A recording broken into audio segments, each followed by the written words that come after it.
అల్లం ఏంటి అంటే యాంటీ ప్రాపర్టీస్ మనకి చూసుకుంటే యాంటీ ఇన్‌ఫ్లమేటరీగా ఇన్ఫెక్షన్స్ రాకుండా, జాయింట్స్ పెయిన్స్ రాకుండా, నర్వ్స్‌కి స్ట్రెంథెనింగ్‌గా రకరకాలుగా యూజ్ చేస్తాం.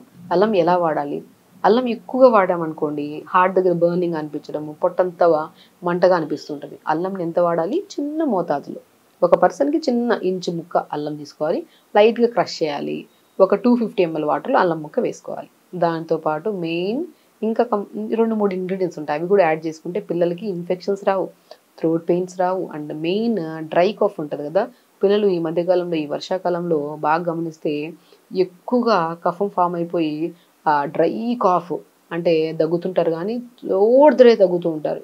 మనకే భయమేస్తది. అరే! ఇంత దగ్గుతున్నారే ఏమన్నా అవుతదేమో అని. అంత దగ్గుతూ ఉంటారు. సో, వాళ్ళకి అల్లం అద్భుతంగా పనిచేస్తుంది. చిన్న అల్లం ముక్క తీసుకోవాలి. 4 తులసాకులు తీసుకోవాలి. తులసాకుల్లో మోర్ ఆక్సిజన్ ఉంటది. లంగ్ కెపాసిటీని పెంచి బ్లడ్‌ని ప్యూరిఫై చేయడానికి కూడా చాలా యూజ్ అవుతది.